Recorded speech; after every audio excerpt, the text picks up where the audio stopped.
I never thought betrayal could sting more than my divorce, until my own sister cast me out of her wedding. She said my broken marriage was bad luck, as if my pain could infect her happiness. For years, I funded her dreams, even buying the luxury villa she chose for her vows. But the deeper wound wasn't exclusion. It was the discovery that she paraded my gift as her own. That was the moment I stopped being the family's scapegoat. I didn't beg, I planned, and when her big day arrived, it wasn't her name on the celebration. It was mine. The ink on my divorce papers had barely dried when the weight of it all began to suffocate me.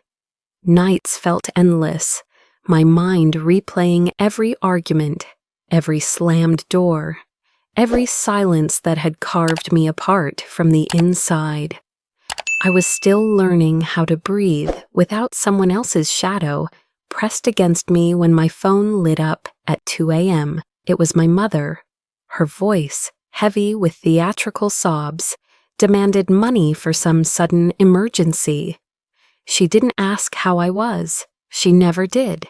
Instead, she reminded me that family had needs, and if I truly wanted to prove my worth after my failure, I should step up. I wired the money without thinking, even as I sat in the dark, tears running hot down my face. Days later, my sister's words cut deeper than the cold voice on that midnight call. "Your divorce is bad luck," she said flatly, as though my grief carried a curse. She didn't flinch when she added, "I can't have you in my wedding party. People will whisper." I stood frozen, clutching the phone, the laughter of her fiancé echoing faintly in the background. The silence after she hung up pressed on my chest harder than any insult. It wasn't just exclusion, it was erasure. In the quiet that followed, my mind wandered back to the years I spent protecting her. I remembered when we were children, and she broke her arm after falling from the swing. I carried her home, my knees bleeding from the gravel I scraped against. In college, when she couldn't pay tuition, I took on 2 jobs to cover her fees. Later, when she dreamed of a destination wedding, I signed the check that secured the villa by the sea, telling myself it was love, telling myself family meant sacrifice. I had built her dreams, brick by brick, while neglecting the cracks in my own life. And now she dared to call me a curse. The bitterness tasted metallic, like blood in my mouth. The days after that conversation blurred into a haze of exhaustion. I tried to shake it off, to convince myself she was stressed, that her words weren't meant to wound. But each interaction drove the knife deeper. My mother's calls became more frequent, each one dripping with guilt. "You should be grateful you still have us," she said once, her tone sharp as glass. Gratitude, it seemed, was the currency of my survival. Friends I once trusted grew distant. I'd overhear whispers, catch sympathetic glances, and feel the burn of pity on my skin. When I confronted one, she shifted uneasily before admitting she'd heard things from my family. Things that painted me as unstable, dramatic, too broken to be trusted. My sister, it seemed, had been busy rewriting my story for her audience, erasing me even further from the life I once believed was mine. Confusion twisted into hurt, and hurt fermented into anger. I questioned myself at every turn. Had I really been blind all these years? Had my sacrifices meant nothing? Every memory I revisited, every late-night favor, every check I signed, morphed into a weapon against me. Then came the twist that split the fragile fabric of denial I had left. One evening, scrolling through my phone, I stumbled upon a notification, a group chat titled Wedding Squad. My stomach tightened as I opened it, only to realize my name wasn't there. The photos of dresses, the jokes, the excitement, all shared among my sister, cousins, and even distant relatives. I wasn't part of their celebration. I was the subject of their ridicule. Screenshots floated to me later through a cousin who pitied me. My sister calling me the walking bad omen. My mother agreeing that keeping me away was for the best. The humiliation settled heavy, pressing down like a weight I could never shrug off. Alone in my apartment, I clutched the phone, my breath shallow. My heart pounded against my ribs like it wanted to break free. Every word in that chat was a reminder that I didn't belong. Not to my husband, not to my sister, not even to the family I had bled myself dry for. For the first time, I saw it clearly. They hadn't just betrayed me in this moment. They had been chipping away at me for years, and I had mistaken their demands for love. I wanted to scream, to call her, and ask how she could cut me so cruelly. But I didn't. Instead, I sat still, my nails biting into my palms. A dangerous calm swept over me. It wasn't just heartbreak I was feeling anymore. It was the simmer of something sharper, something alive. But that night, as the glow of my phone screen dimmed, a thought flickered that I couldn't shake. If my divorce had cost me everything, my sister's betrayal was about to demand something far greater. And I wasn't ready for the price. The night of the engagement dinner is etched into me like a scar. The restaurant was dressed in shimmering lights, tables laid out with roses and crystal, laughter rippling through the air as though joy itself was on display. I walked in quietly, already conscious of my place, or lack thereof, in my sister's carefully curated world. I wanted to believe I was there to show support, that despite the wounds still fresh from my divorce, I could stand beside her in celebration. But I should have known better. When the toasts began, my sister rose, the picture of elegance, her fiancé's arm draped around her like a badge of victory. She smiled at the guests, her voice syrupy sweet. Then, in a tone as sharp as glass, she said, "Family means everything to me. That's why I had to make a difficult decision. I couldn't allow bad luck near the start of my marriage. My sister's divorce. Well, I love her, but it's a shadow I can't let fall on us."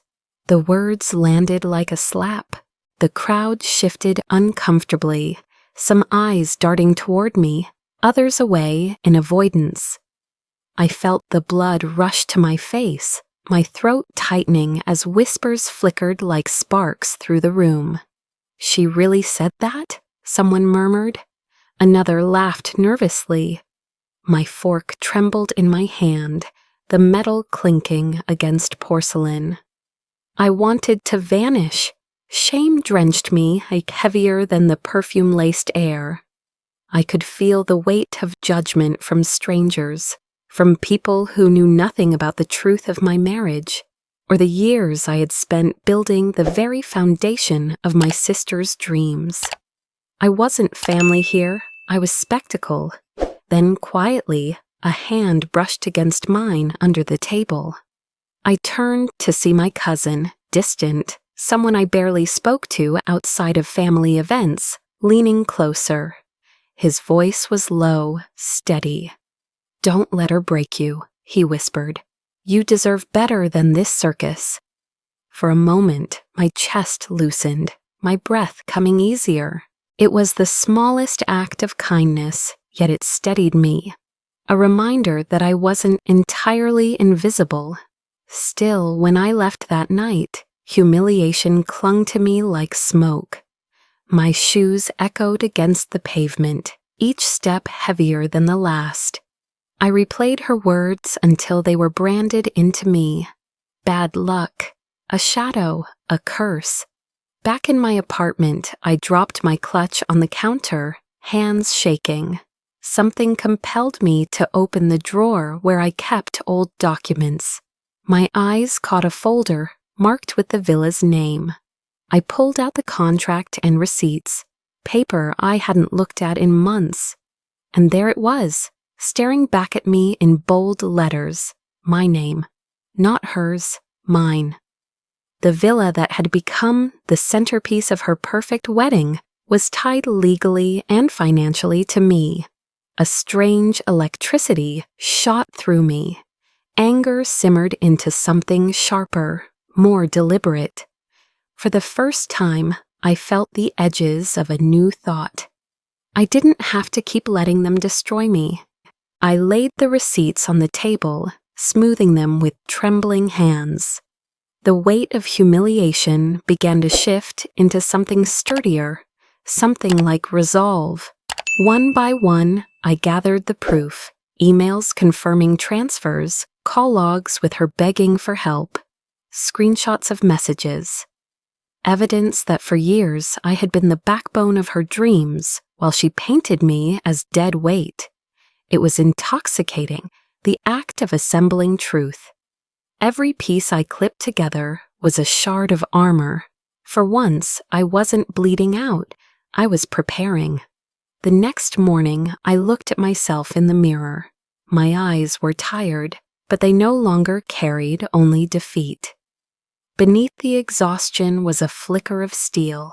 I was still the sister who had sacrificed, the daughter who had carried burdens, the woman who had been shattered by betrayal. But now I was also the strategist, learning how to wield her pain.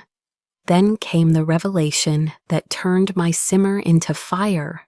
Through whispered conversations and a slip of the tongue from an aunt, I discovered that my sister had paraded the villa as her own contribution to the marriage.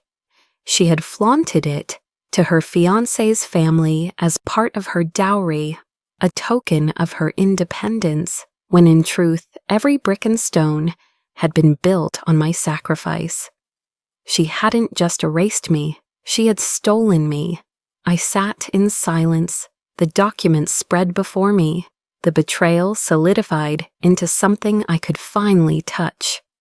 My sister had used my love, my loyalty, my generosity as currency, and she thought I would stay silent, branded as bad luck while she walked down the aisle on the foundation I had laid. But she was wrong, because in that moment I realized her wedding wasn't just her perfect day. It was my stage, and if she wanted a spectacle, I would give her one she'd never forget. I cleared a space on my dining table, sweeping away everything else until it was bare, and laid out the receipts like a surgeon preparing for an operation. The contract for the villa, the transfers, the emails, it was all there, each one stamped with my name, my signature. I opened a folder on my laptop and began building what I called my evidence file. Screenshots of messages where my sister begged for money, call logs from nights she dialed at ungodly hours, bank statements proving every cent I had poured into her dreams. Piece by piece, I created a map of betrayal that no one could ignore. Every click of the mouse, every shuffle of paper filled me with a strange rhythm. Fear blended with purpose. It was meticulous, almost obsessive, but I couldn't stop. For the first time in months, I felt something beyond humiliation. I felt anticipation. If they wanted to paint me as a curse, then I would show them the truth, carved into ink and digital trails. Still, the weight of it all pressed down hard when I least expected it. Sitting across from my therapist one quiet afternoon, I finally cracked. I sobbed until I couldn't breathe, choking on words I had swallowed for years. Why wasn't I enough? Why did they always need to take more? My therapist didn't answer with judgment. She let me cry, let me be small, fragile, human. And in that release, I found a kind of strength. I wasn't plotting because I was heartless. I was plotting because I had been broken, and I refused to let the breaking be the end. When I returned home, I stared at the piles of evidence, the messy folders on my laptop. They were powerful, yes, but a gnawing thought settled in. Evidence was nothing without a way to wield it. Proof could be twisted, dismissed, buried. Unless I had someone inside, someone who could verify what I already knew. I needed a witness, a crack in the fortress my sister had built. The opportunity came unexpectedly. My aunt, quiet, observant, often overlooked, called one evening. Her voice trembled as she confessed she'd overheard my sister boasting to the groom's family. "She said you tried to steal the villa money from her," my aunt whispered. "That you demanded it back after your divorce to ruin her happiness." My hands tightened around the phone until my knuckles went white. My sister hadn't just erased me, she had rewritten me as the villain in her story. It was almost laughable, except nothing about it was funny. The lies spread faster than truth ever could, weaving into the fabric of her engagement, painting her as the selfless bride burdened by a bitter sister. But my aunt's voice didn't stop there. The groom's family, they asked questions.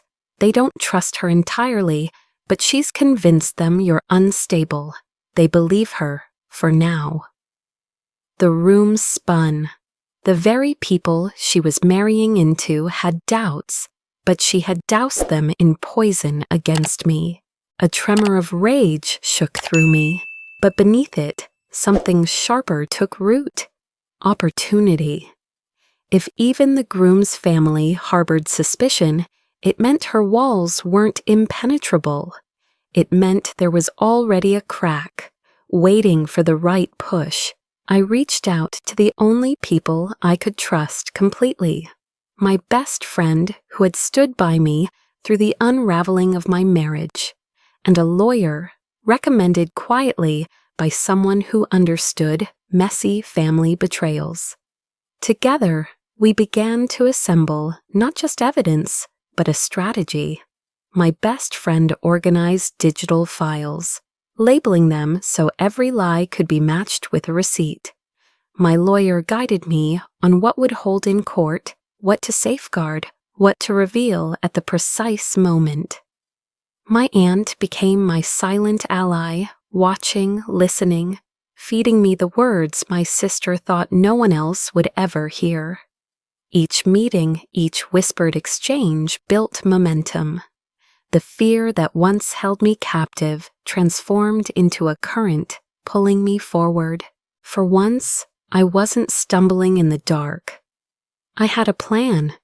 One evening, as I looked over the folder that had grown thick with months of evidence, I felt my pulse steady. It wasn't rage that carried me anymore. It was clarity. My sister had chosen the battlefield, the wedding, the villa, the performance of her perfect life. But she had no idea she was setting the stage for me as well. Because this wasn't just her celebration. It was my chance to expose every lie, every manipulation, every theft she had dressed up as love. And I would do it not with screams or chaos, but with the cold precision of truth unveiled at the perfect moment. I closed the folder and whispered to myself, "Her wedding will be my reckoning." The morning of the wedding, the villa stood draped in flowers, white ribbons fluttering in the coastal breeze. To anyone looking from the outside, it was perfect, a sanctuary of romance. But behind the gates, it was no longer my sister's sanctuary. It was mine. The contracts had been quietly shifted, the name on the reservation altered back to its rightful owner, me. I had spent weeks orchestrating every detail, transforming what was supposed to be her fairy tale into my liberation. As the guests began arriving, they were greeted not by a sign announcing the union of bride and groom, but by bold letters stretched across a banner. "Welcome to Emma's Freedom Celebration." Murmurs spread like wildfire. Confusion rippled through the crowd. Some laughed nervously, others whispered, eyes darting to one another as if to confirm they were reading it correctly. Inside, the decor remained stunning, but it no longer bore the couple's initials. The music wasn't the sweet ballads of a wedding, but a playlist I had chosen. Songs of resilience, survival, power. People clutched their programs, flipping them over in disbelief when they found my name printed there instead of hers. Standing in the wings, I felt my body tremble. My palms were damp, my throat dry. For all my planning, I was still human. The idea of facing not just my sister, but an entire family of strangers, her new in-laws, sent a shiver through me. I wanted to run, to disappear. My knees wobbled, and for a fleeting second I doubted everything. But then I looked at the folder in my hand, heavy with truth.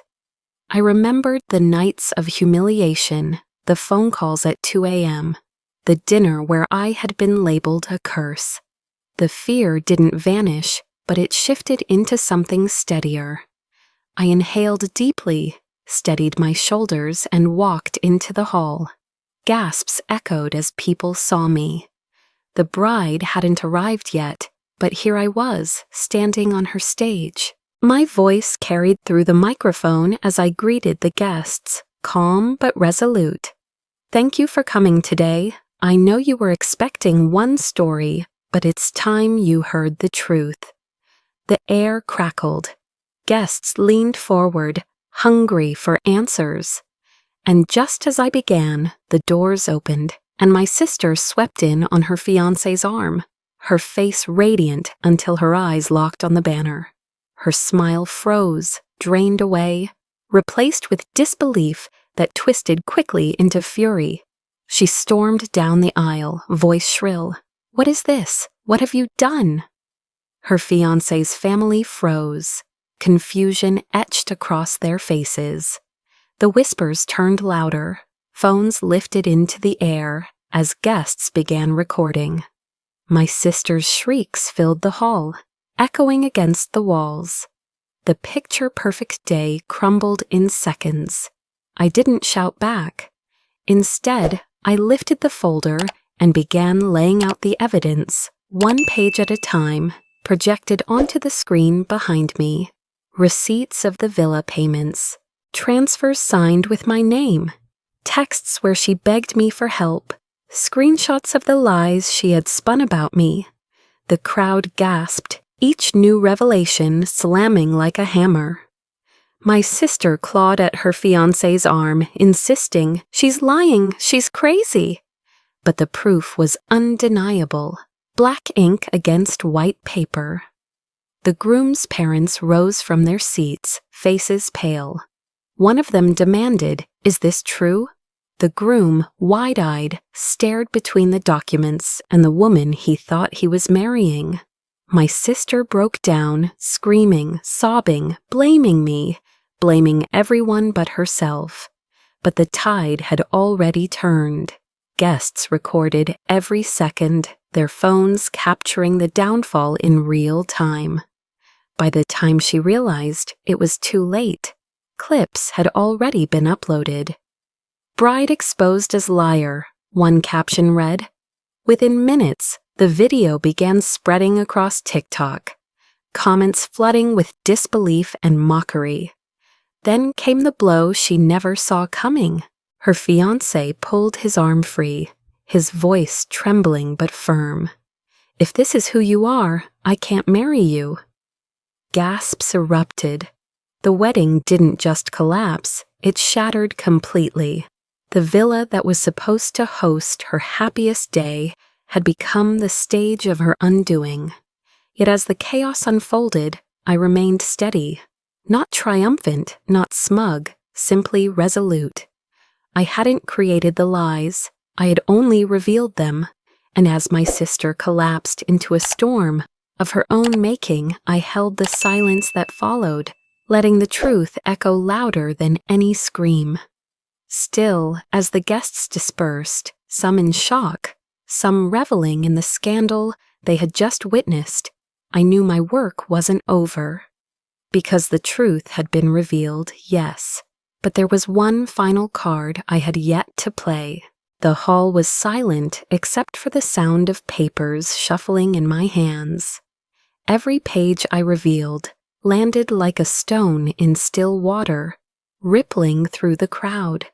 The contract with my signature, the receipt stamped with my bank account, the messages where my sister pleaded for money in the middle of the night. I laid them out methodically, each one stripping away the carefully constructed image she had built for herself. My sister's face twisted from rage to desperation. She screamed that it was all fabricated, that I had hacked her accounts, that I was crazy and vindictive. But the evidence was too precise, too undeniable. Her voice, once commanding in our family, now cracked under the weight of truth. Our mother, sitting near the front, buried her face in her hands. The relatives who had cheered my sister on, who had called me bad luck and whispered behind my back, avoided my gaze. For the first time, they were the ones shrinking under the light. The lies they had accepted so easily were crumbling in front of everyone. As the noise swirled around me, accusations, whispers, the faint hum of phones still recording, I closed my eyes for a moment, and in the darkness, I heard my father's voice, soft and steady, a memory from long ago. Don't let anyone define your worth, Emma, not even family, especially not family. The words settled me. I opened my eyes, my heartbeat steady, my hands no longer trembling. I wasn't here to scream, to humiliate, to claw at what had been stolen. I was here to restore what had been mine all along, my dignity. But then, as if fate itself wanted to twist the knife, another revelation surfaced. My lawyer, seated discreetly at the back, stepped forward with a quiet nod. In his hand, he held records even I hadn't seen in years, proof that the villa wasn't the only asset siphoned through my generosity. Old transactions, investments, accounts where my contributions had vanished into the pockets of family members. My sister had been the most brazen, but she wasn't the only one. Others had fed off me too, all under the guise of helping family. The crowd murmured louder, the betrayal suddenly wider than anyone had imagined. It wasn't just a sister's lie, it was a system of taking, draining, manipulating. My family had built their comfort on my silence. I looked at them, not with hatred, but with clarity. And something extraordinary happened. A cousin I barely knew stood up. She did the same to me, she said, her voice shaking. Took my savings and promised to pay it back. She never did. Another voice followed, then another, until the hall filled with a chorus of stories. People who had been too afraid, too ashamed, now emboldened by the evidence in front of them. My sister shrank, her body folding in on itself. The storm she had unleashed now engulfed her completely. She tried to shout them down, but every word only dug her deeper. I didn't gloat. I didn't need to. I simply stood still, letting the truth roar louder than anything I could say. My silence became the most powerful sound in the room. For the first time in years, I wasn't the scapegoat. I was the mirror that forced them all to see what they had done. The guests began to applaud, not wildly, but with a slow, steady rhythm, a recognition of courage. Respect replaced pity in their eyes. For once, I wasn't seen as the divorced woman dragging bad luck behind her. I was the woman who stood against an entire web of lies and walked through it intact. The empowerment filled me, not like fire but like sunlight, warming skin long left in the cold. It wasn't about revenge anymore, it was about freedom. And yet, as the crowd began to disperse, as my sister was escorted out in disgrace, as murmurs of scandal spread like wildfire beyond those villa walls, a question pressed against my chest, because now the power was in my hands. I had the proof, the voices, the momentum. I could press forward, drag every secret into the light, burn what was left of them until there was nothing but ash. Or I could walk away, take my victory, and build something new from the ruins. The choice lingered, heavy, intoxicating, and I knew one way or another, my next step would define everything. In the weeks after the wedding's collapse, silence replaced the chaos that had long haunted my phone. No more late-night calls, no more demands disguised as love. I changed my number, blocked their access, and with each barrier I built, I felt the air around me grow clearer, lighter. For the first time in my adult life, I wasn't bracing myself for the next favor, the next manipulation. My boundaries were no longer fragile lines they could cross at will. They were walls forged in fire. The villa, once a symbol of betrayal, became something new under my care. I refused to let it remain a monument to lies. Instead, I reshaped it into a retreat for women like me, women climbing out of the wreckage of broken marriages, toxic families, and shattered confidence. The sea air that once carried whispers of my humiliation now carried laughter, conversation, healing. At night, we gathered around a fire pit I had built in the garden, flames flickering against the dark sky. One by one, women told their stories, their divorces, their betrayals, their nights of loneliness. I listened, tears sliding down my cheeks, because their voices were mine too. For the first time, my pain wasn't an isolated echo. It was part of a chorus, strong and unashamed. As I looked around the circle, at faces lit by firelight and hope, I realized I wasn't just rebuilding myself. I was building something larger, a space where women could reclaim their power, together. I cried openly that night, not from grief, but from the relief of finally belonging. And then, in the quiet, after one of those nights, as embers dimmed and the others drifted away, I stayed behind to tidy up. A woman lingered too, someone new to the retreat. She smiled gently as she helped me gather blankets. "You know," she said softly, "what you've built here, it's more than survival. It's freedom." Her words struck deep. I looked into her eyes, and for a moment, I felt something stir that I hadn't allowed myself to feel in years. Possibility. The boundaries I had forged weren't cages. They were the gates to a new beginning. And standing there, under the stars, I felt the world expand in a way I hadn't thought possible. Over the months, the retreat blossomed. Women came from far and wide, bringing with them stories, pain, laughter, resilience. My career grew from those gatherings. I began writing, speaking, advocating.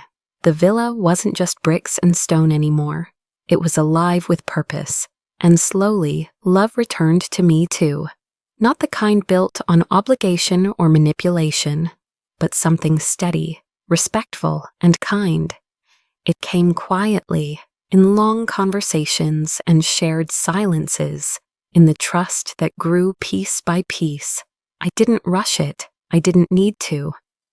This time, love was not a rescue or a transaction. It was a choice, freely made.